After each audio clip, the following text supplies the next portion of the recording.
Good morning. Myself, Dr. Shivhar Singh. Today, I have come with another audio on international terrorism. In this audio lecture, I will be telling to the students of MA Political Science second semester the meaning, nature, and causes of international terrorism. In the previous audio, I have told you people the definition of terrorism and its various types. Now, let me tell you that after analyzing the definition told in the previous audio, you can also know a little about the nature of terrorism. The six parts of the earlier told definition they reveal the nature of terrorism. That is to say, terrorism is a pre planned, well thought out, planned in advance use of violence. Terrorism is always politically motivated use of violence.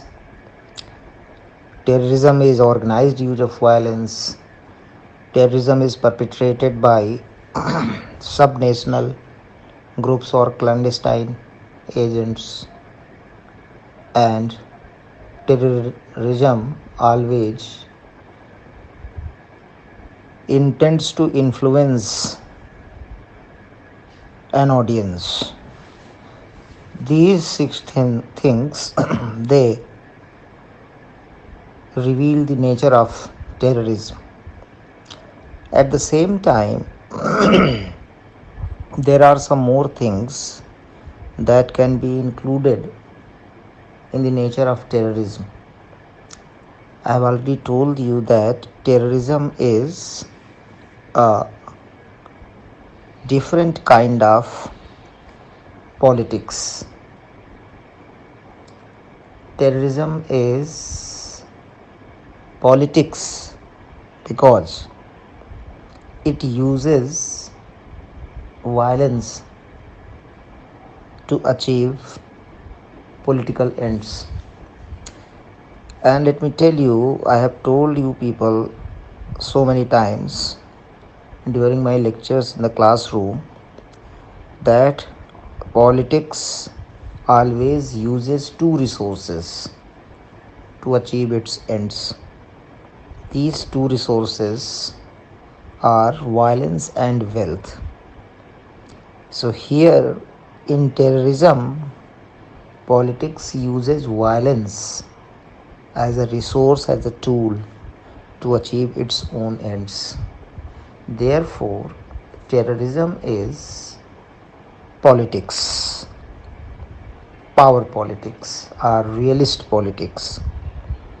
At the same time, terrorism is also a warfare because when politics uses violence to achieve its ends, then this use of violence is use of war or strategy to achieve its ends. So when politics uses violence or war to achieve its ends, then by this very token, terrorism becomes a strategy, a warfare. But terrorism is a different kind of warfare. It is different from regular war on the count that in regular war there is no moderation in the use of violence. As Clausewitz tells that use of violence is done as much as possible during warfare. during regular war to achieve victory. To quote him properly, Clausewitz says that moderation in the use of violence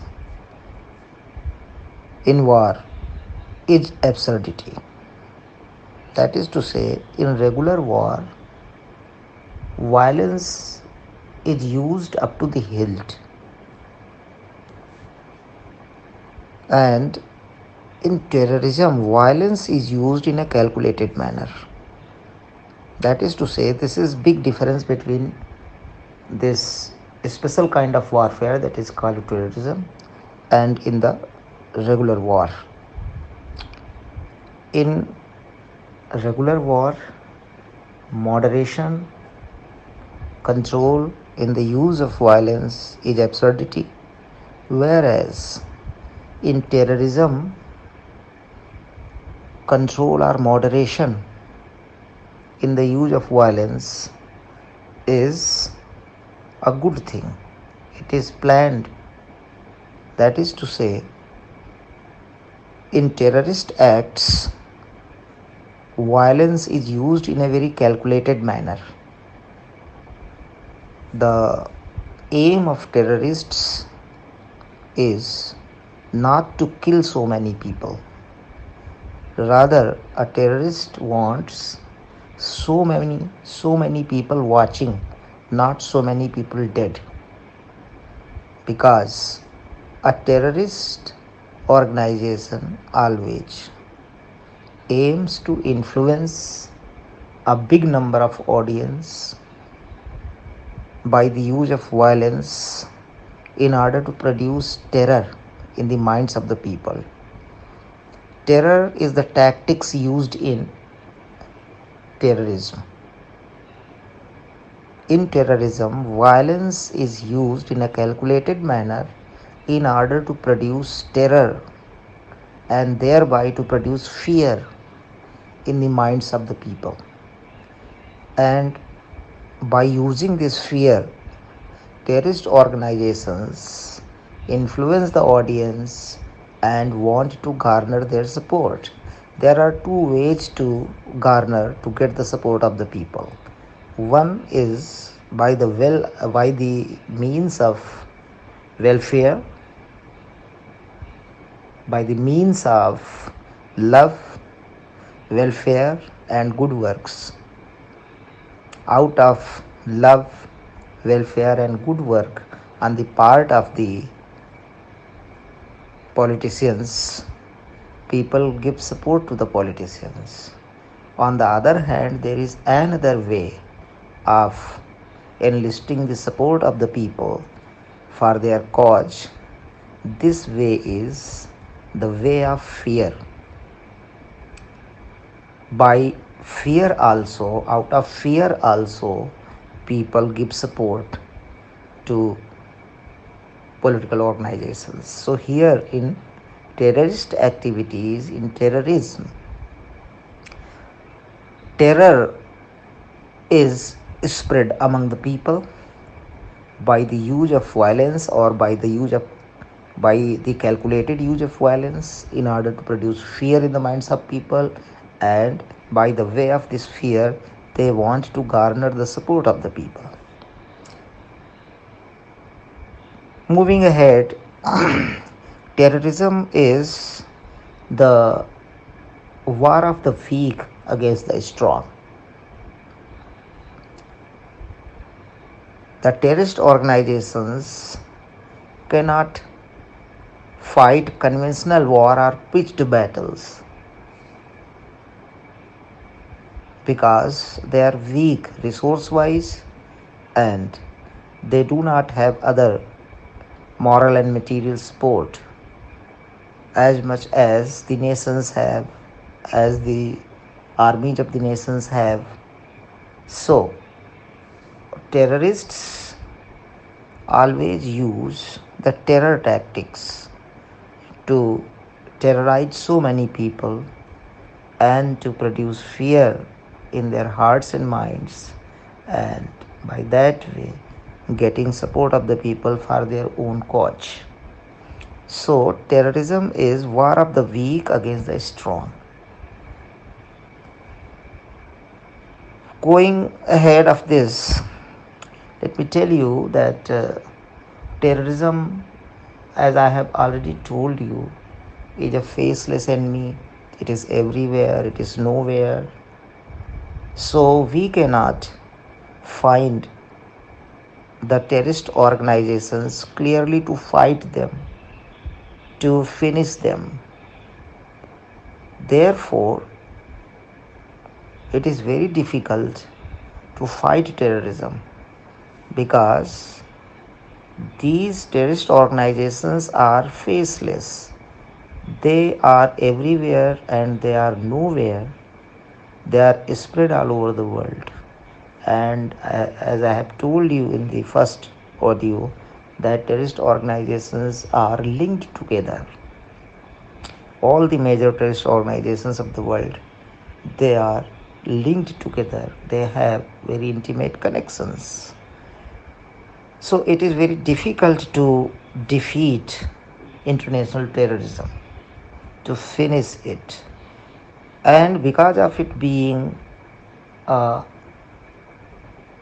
faceless enemy, and because of another thing that there is no definite mode of terrorist activities, we do not know that what mode of terrorist activity will be adopted by the terrorist organizations.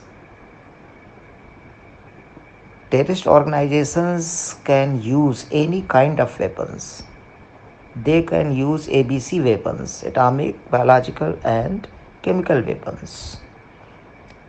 There are reports that terrorist organizations are desperately after getting the nuclear weapons.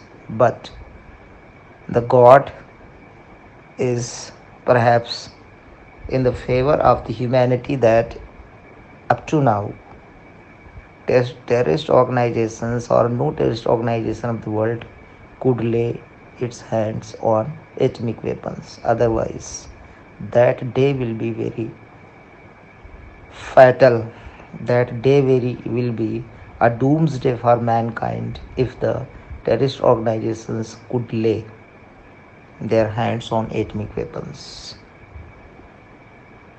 Terrorist organizations which are based in breakaway Muslim republics of USSR, former USSR.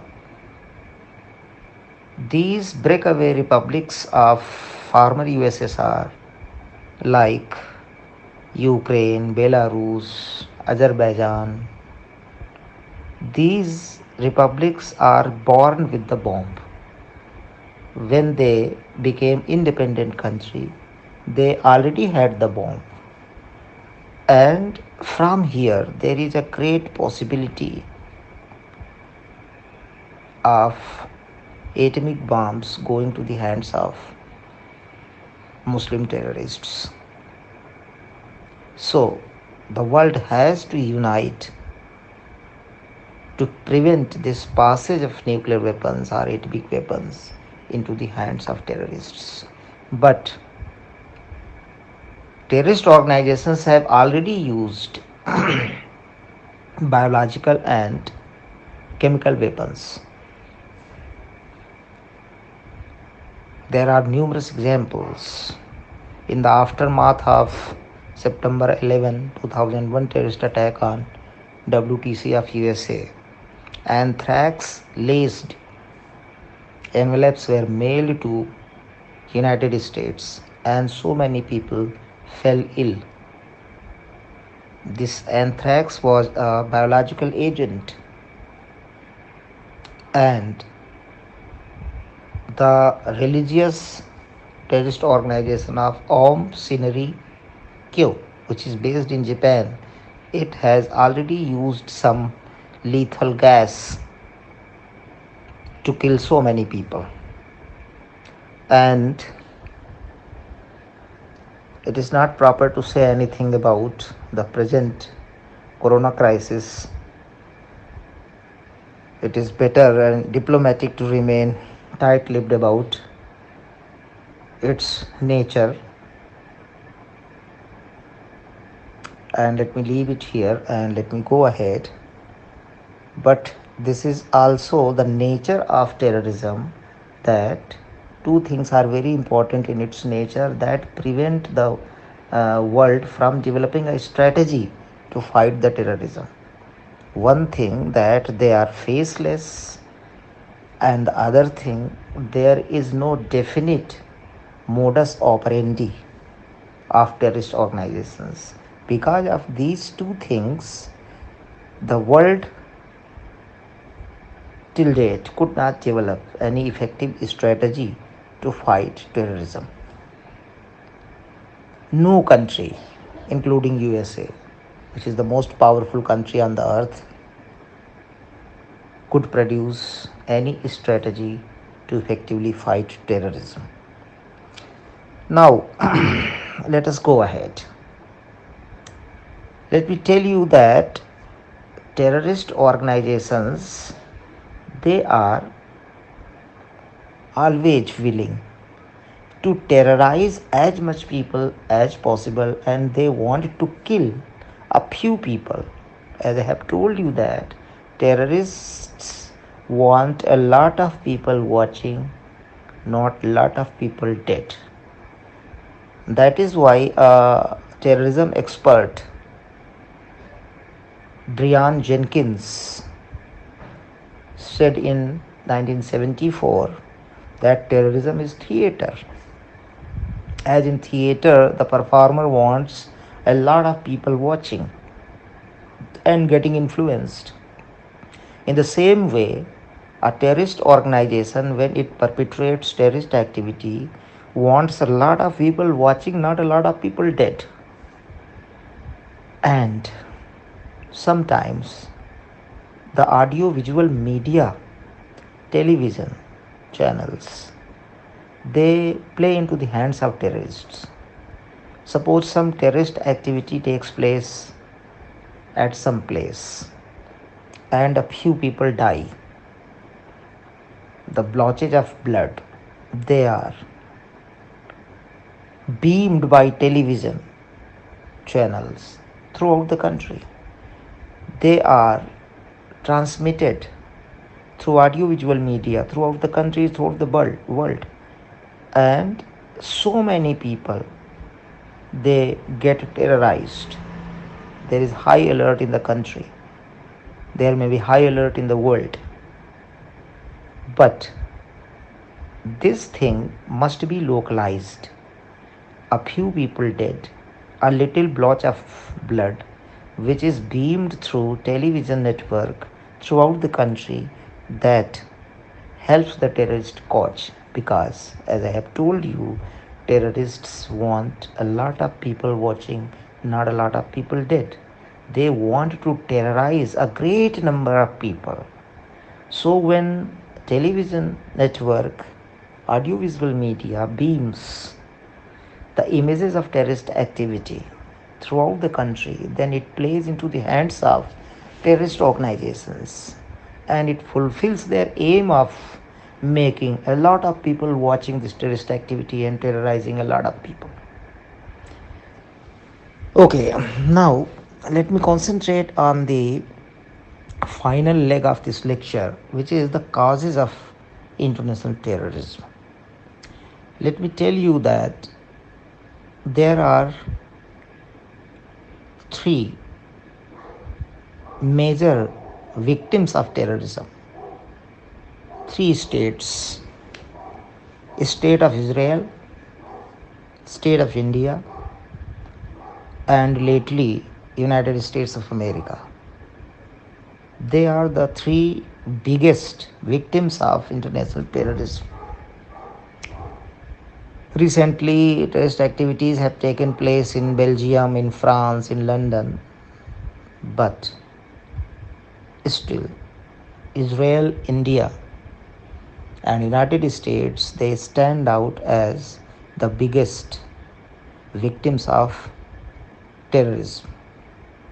And this terrorism which these three countries have been facing is religious Muslim terrorism, Islamic fundamentalism. And I have told you that this religious Islamic fundamentalist terrorism is the most deadly and the most dangerous one, which is afflicting the world at present time. Now let me take one by one the causes of terrorism against Israel. They stem from the fact that all the Arab world, all the West Asia, which is Islamic, which is the Muslim world, considers Israel, which is a Jewish state, as an intruder into the sacred land of Islam. All the Arab world, which is Muslim world, is of the view that this West Asia is Islamic land, land of Islam, Darul Islam. So how come this Jewish state, Yahudiyon ka Raj, has been created in the midst of this Darul Islam, this land of Islam, this house of Islam, which is West Asia? So right from the creation of Israeli state in 1948 by a UN mandate and with the help of US and UK, Israel has been facing Islamic terrorism. The Palestinian Muslims, with the help of all the Arab world, they have been waging war of all kinds against Israel, and the whole Arab world is hell bent on eliminating Israel from the sacred land of Islam, that is West Asia. The whole Arab world wants to eliminate this Jewish state of Israel. They want to destroy this Jewish state of Israel. They want to root it out from West Asia. In order to root out this state of Israel from West Asia, the whole Arab world have fought three conventional wars, big wars with Israel. The first Arab-Israeli war took place in 1948, the second in 1956, and the third in 1973. In all these three Arab-Israeli wars, Israel came out with flying colors, could not be defeated. And US always had been behind Israel as a solid support. US right from 1948 has offered blind support, unstinted moral and material support to the Jewish state of Israel. And that's why Israel is still victorious. It did not lose any of these three Arab-Israeli wars, because losing an Arab-Israeli war means elimination of Israel, destruction of Israel. The whole state of Israel will be extirpated or eliminated from the Islamic world, Arab world of West Asia. So Israel has fought all these three wars very valiantly, of course with the solid support of US, and could not be defeated in any of them. So when this Arab world failed to defeat Israel and eliminate Israel from West Asia. Then, after 1973, it resorted to terrorism in order to bleed out Israel, in order to kill it slowly. So earlier PLO was Palestinian Liberation Organization was fighting a war against Israel, and after that the terrorist organization, again a religious terrorist organization, Hamas of Philistine or Palestine in English, it is perpetrating all the time terrorist activities against Israel. After Israel, India is the most important, second biggest victim of Islamic terrorism. The roots of Islamic terrorism against India again can be traced back to pre-independence period. Roots are there in the rivalry and politics between Muslim League and Congress Party. After partition,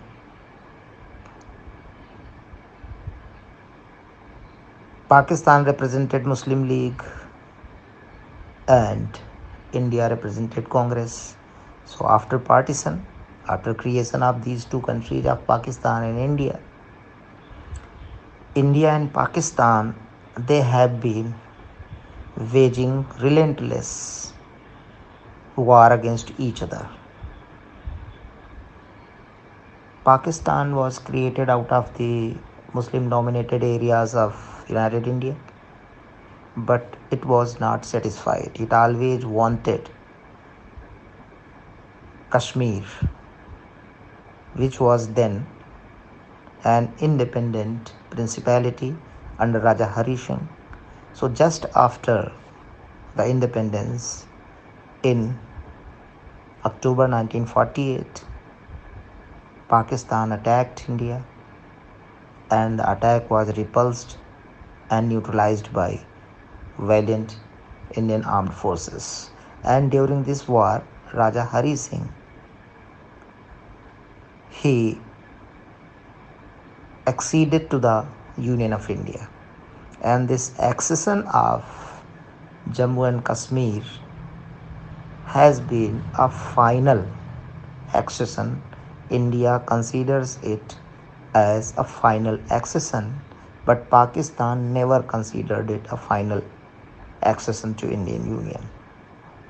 So still Pakistan wishes to get back Kashmir, and for that it has waged other wars also. In one way or the other, the 1965 war and 1971 war, they have been aimed at grabbing Kashmir militarily, which Pakistan could not do. So after 1971, Pakistan changed its strategy to fight India. After 1971, Pakistan adopted the strategy of terrorism. So Pak-sponsored terrorism against India is a very good example of state-sponsored terrorism. And the other state-sponsored terrorism is perpetrated by Palestinian organizations like Hamas against Israel. So after 1971, Pakistan had changed its strategy to fight India, to bleed India.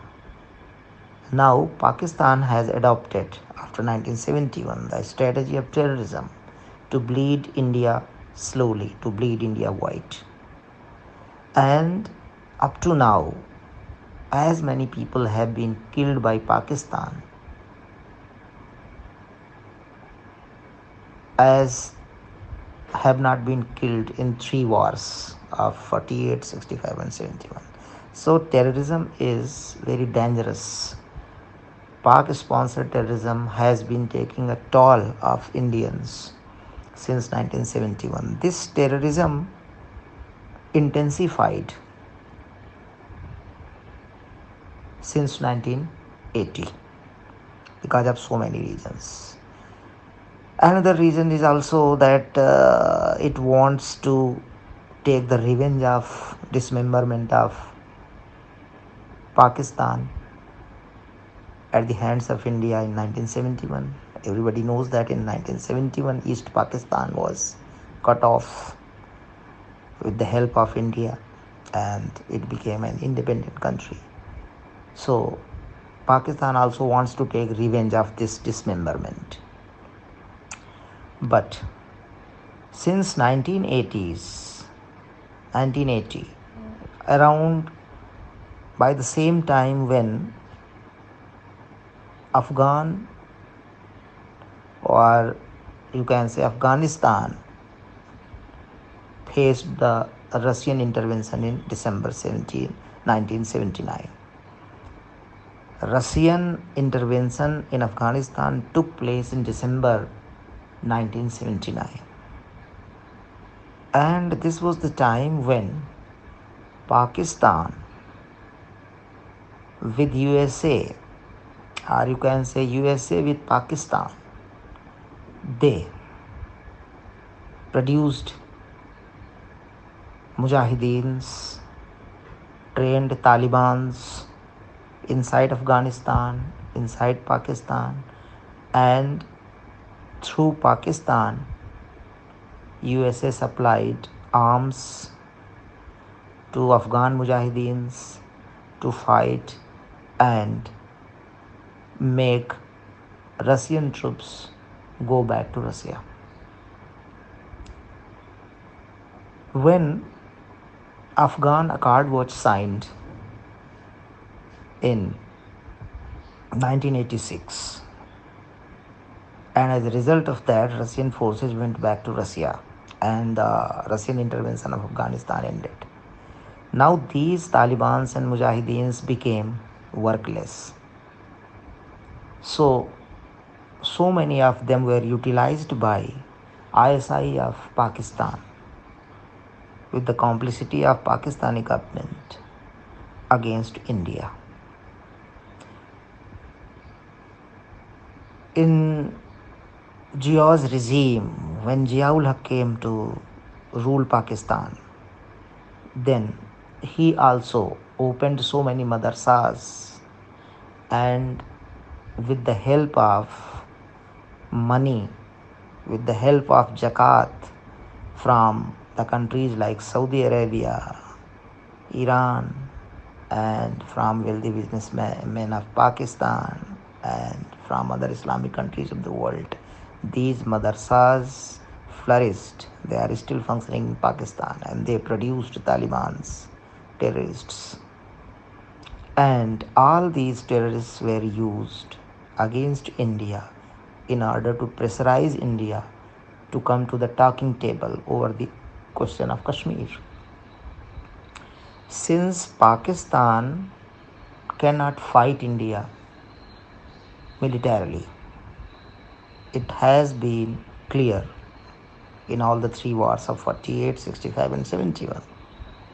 So now Pakistan uses the strategy of terrorism against India in order to pressurize India to come to the table on the question of Kashmir, as well as in order to keep always the question of Kashmir alive. At the same time, Pakistan has developed nuclear weapons also. So, Pakistan is well aware that India cannot respond to these terrorist activities by waging conventional war, by deploying its military forces against Pakistan, because Pakistan has developed the nuclear deterrent. So, under the shadow of this nuclear deterrent, Pakistan has intensified its low intensity conflict. That is to say, the strategy of terrorism is now flourishing and it is helping Pakistan. Terrorism is Pakistan's state policy against India. Now let us come to the third victim of terrorism, that is United States. All of us know that United States and its World Trade Center was attacked by Al Qaeda Muslim terrorists on September 11, 2001. And this big terrorist activity that took place against United States of America has a long history of causes. Let me tell you that the terrorism against America is the effect of so many US policies that United States adopted during Cold War. United States since 1948 blindly supported Israel against the Arab Muslims. United States of America produced Taliban, Mujahideen. Now they are recoiling back to Pakistan, to America. They have become Asteen ka Saap. Now America is a big nuclear weapon country, nuclear weapon state. Its military might is staggering. It cannot be attacked by any other means, but it can be attacked only through terrorism. So American policies of Cold War period, when America herself used terrorism to contain the influence of USSR or to contain communism. And then its blind support to Israel since 1948, and then it waged two wars against the Muslims, the Gulf War of 1991 and the second Gulf War of 2003, whereby he killed Saddam Hussein. So all these activities of USA, they antagonized the whole Muslim world. At the same time, the haughty policies and might of USA also produces a heartburn in the poor Muslim world. And then there is also the clash of civilization thesis forwarded by S.P. Huntington. All these taken together are producing terrorism against America. America has always antagonized Muslim world most. But the Muslim world is powerless militarily, materially. It cannot take on the American might by any other means but the terrorism. So terrorism is the only means that can be used against the USA and its interests all over the world. So all the anti-Muslim policies of America, right from the Cold War period through the Gulf Wars and also since 1948, they are now producing a terrorist response. The response given by Islamic fundamentalist Muslims to USA and its policies, its anti-Muslim policies. Since America cannot be attacked by any other means, so it can be attacked only through terrorism. So the angst of the Muslim world is being expressed through terrorism. So students, this is in nutshell all about international terrorism. That will suffice your purpose, and you can study more on terrorism. But these three audio lectures that I have presented for you people, they are sufficient to prepare you for your examination. So thank you so much for listening and liking these audios, and wish you all the best.